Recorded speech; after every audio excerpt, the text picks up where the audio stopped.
Alright, TesseracT Sonder, and sorry for the background noise. The day I finally decided to record this, I guess two guys are outside cutting down trees with chainsaws or something. I don't know. There's two of them. Really? Two? TesseracT is...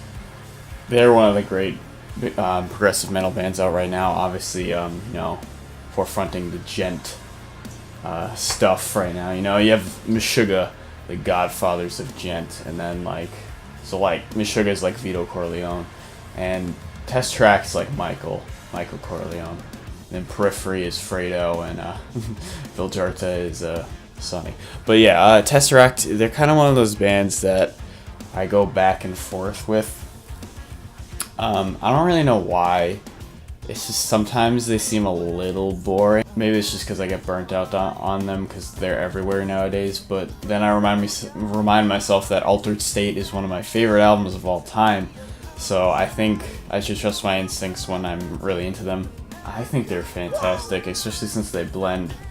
My favorite part is they blend a lot of ambience with the gent, which is, you wouldn't think that's such a good combination, but that's how a lot of the more genty bands have been going, like, Exoplanet with the Contortionist and stuff way back. So Genta's always kind of had that ambient side to it, which I think is fantastic, and TesseracT is one of those bands that really pulls it off. So yeah, Altered State was one of my favorites. One is fantastic, and Polaris was definitely their weakest, but I still liked it.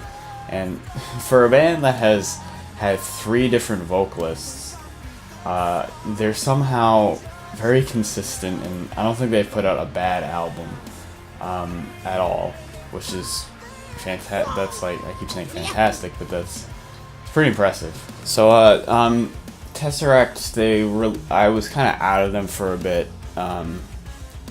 Then they released Smile, the first single, and I swear I listened to this song at least 7 times, and for some reason I could just not, every time I listened to it I just zoned out, and it just boop escaped me. I cannot remember anything from it at all. It's all I remember that it sounded kind of gent and they said smile a few times. That's really all I could remember. So I don't know, just something about it just didn't stick with me. It just seemed like a blur. Then they released Luminary, which was in the right? Yeah, Luminary. That one I only listened to once, but that one I remember it didn't I didn't sink into my memory, but I remember that one having a big impact. I remember the big hit in that, and that was really cool. So I like that one. And then they released King, which I listened to only once. I didn't have a lot of time when they were releasing this out, and the big takeaway I got from that song was Daniel screaming again. So I was like, ooh. So that got me really hyped for the album. I thought the music video was a bit weird. Then again, all their music videos are kind of weird. But then the album came out, and it was one of those things where my hype while the album was about to come out wasn't too big, but when the album came out I was like, shit, there's a new TesseracT album, and I gotta say I really love it. It's a good blend of Altered State, Polaris, and a tiny bit of One. And another cool element that they bring is, if you've listened to Daniel's side project, White Moth, Black Butterfly, I think you'll really like this album if you like that project, because he brings a lot of that element to this album, which blends fantastically. He's such an amazing vocalist. Him and Michael from the Contortionist are two of the best vocalists out there right now. These guys are just fantastic. Daniel's screaming a lot more again. I say a lot more instead of just again, because he did scream once in Polaris on Cages, which I remember listening to that album, and I wasn't too, especially since Altered State didn't have any screaming, but that was a different vocalist. So Daniel comes back, who did scream on One, so it's are they gonna scream? But so it was you could kind of see him going either way, and I didn't think he would only scream once though. It was kind of odd. But I was like, all right, I'll take it. It was cool. But here, it's definitely not a full. It's not like one where there's like screaming every song, and it's like not super metal, but he does it just enough where when he screams, it still takes you off guard because you're not expecting it. But he also does it enough where it's like, gives the songs a big punch, and I think that's one of the best parts about this album. When he screams, it adds so much dynamics to the songs, and I think that's why I like the album version of Smile so much better than the one they released before. Because if you didn't know, the one on the album, I think they re-recorded it, which you don't really see bands do too much. My band did that. But yeah, I think because he added the screams, which I don't know if that's something he started to do live. They started to do live, and they're like, shit, we gotta go in the studio and do it this way. Or maybe they recorded Smile a long ass time ago, and they started a new session for the rest of the album, and they felt like it was outdated. I don't really know what happened. That whole him screaming just adds so many dynamics, and King is a fantastic example of that. It just adds so much that if he didn't scream on this album, it would be like, alright, it's good, but he's a fantastic vocalist. But I think that's just what they needed in this. So Luminary is the first song, and like I said before, it has a huge hit in it, but that's kind of all the song is. But it works because it's like it's like a good intro, and it just gets you pumped.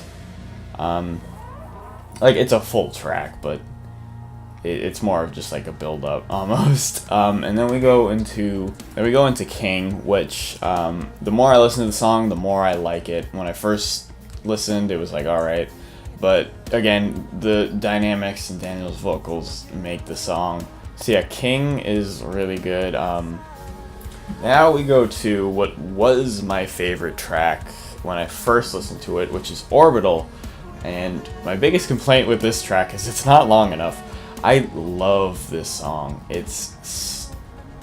I've never heard them do any song like it's just like an ambient track. That's it. It's just pure ambience, and it fits so well with Daniel's voice and the synth. But it's so short, and I know it's supposed to be more like an interlude track, but I wish they extended it just a little longer to make it its like own full track, because I love this song. And if it was longer, it would be my favorite track. But thankfully, it goes right into Juno, which is by far my favorite track on this album. Juno this song sums up everything TesseracT is, almost, kind of. Not really, because he doesn't scream in it. I don't know, just there's something about this song, it just flows so nicely, and it opens up. I don't know, something about Juno is just so perfect. I thought I would have more to say about it, but I really don't. It's just a great song, and you should try listening to it on its own. If you've been listening to the album and you haven't really dug that song yet, try listening to it on its own. That song is amazing. And speaking of amazing, the next song is something, when I first listened to this I really liked. It kind of caught me off guard that there's an 11-minute song on this, which you might be saying, well, Josh, they're a progressive metal band, why is that weird? They've never really done like a really long song. I don't think they've ever done, correct me if I'm wrong, but I don't think they've ever had a song over 10 minutes. So yeah, it was cool seeing them do an 11-minute song. They've never really done anything like that before. Probably my second favorite. I don't know, it's tied with that and Orbital. I don't know where to put Orbital because it's so short, but for its length, it's so good. But Beneath My Skin is 11 minutes of pure genius. It starts out with these harmonics, which I've never heard them really play around with that much. They've had their glassy, clean guitar tones, but the guitars just do this cool harmonic riff, and you can tell that it's two different songs mostly, but they blend so well together, and it's just a perfect build-up. There's just so many good moments in that song. Obviously, I can't, recite the entire song, but a song, a 11-minute song is good when you don't realize it's been 11 minutes. It's just fantastic. I keep saying fantastic. Why can't I stop saying fantastic? Can't I think of any other adjective that means good, like wonderful or amazing? And then we go to Smile, which I've already talked about this track a lot. Obviously, album version's better, but I think it's weird. I think the single songs, like the songs they've released before the album, are the weakest. Luminary King and Smile, I think those are the weakest songs on the album, except for one, which we'll get to. Which is kind of odd, because usually, you know, you want to pick your best songs as your single. So I don't know what happened there, but I could see why they picked them. Definitely, like, Smile feels a lot like a single song. A singly song. Not a single song. But, like, the song that you would release alone. It feels like that type of song. So I guess I could see why. Obviously, they wouldn't release the 11-minute one. Or Orbital. But, you know, I just think, like, they're good. And they fit with the album well. But it just seemed like those were the weaker songs out of the bunch. So yeah, Smile's really good. It's a good, like, it's a good alternate to the 11-minute one, because it's like 11 minutes of, like, experimentation and stuff, and then you just get to Smile, which is more of just a straightforward track, which is nice. And then we get to Arrow, or The Arrow, which is my least favorite song by far. Even though the song blends from Smile really well, to the point where I often think I'm still listening to Smile and I forget. I'm like, wait, the album's over. But Arrow is by far the weakest. There's, like, nothing in there that really grabs me at all. He just kind of repeats the same phrase. Like, you wasted your whole damn life on it. You wasted so much damn time on it, which is cool, but it's not a good album ender. And I'll bring this up now. A lot of people, when it first came out, said it was too short, which I saw what they meant, but I disagree. Because I like short albums. I would rather have a short album that's good all the way through, opposed to a long album that has some weak spots. So, because, like, would you rather have them have, like, 9 or 10 tracks on this, and, like, 2 or 3 of them just be, like, or whatever? I think it's better this way, but I think the reason some people might say that is The Arrow is a very poor ending.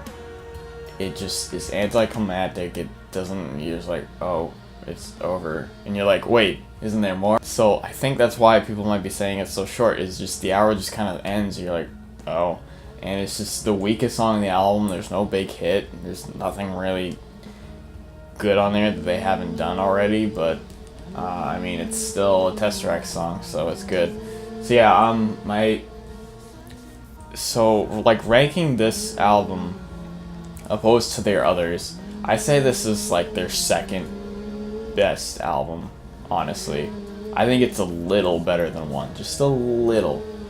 I think Altered State is their best, then Sonder, 1, Polaris. Polaris is definitely their worst, even though I do like it. I'd say when Polaris hits, like, when Polaris is good, it's better than Sonder. But Polaris has a lot of, like, moments that you just don't care for. Like, that's what I'm saying. Polaris was a lot longer, but there's a lot of meh stuff on there and meh songs. But when it's good, like 7 names, like, that's how you end an album.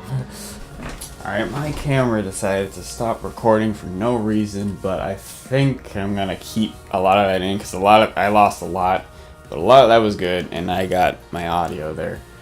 So, unless it doesn't work, unless it's, like, really bad, I'll leave it out. But basically, the rundown I said was Luminary was a good hit, King has a lot of dynamics, Orbital is a fantastic ambient track, but it's too short, otherwise it would be my favorite. Junio is by far my favorite. Perfect song, perfect dynamics, great moments in there, awesome vocal performance, good rhythms, good drums, and a really nice bass. Beneath My Skin is an 11-minute song that doesn't feel like 11 minutes, and it's a fantastic new step for the band. Then Smile is a nice straightforward song, but not following the 11-minute song. It feels kind of, I mean, it's good because you have the 11 minutes and then you have a nice straightforward song. And the Arrow is the weakest song by far. A very poor way to end the album. It's anticlimactic. There's nothing on that song that I really care about.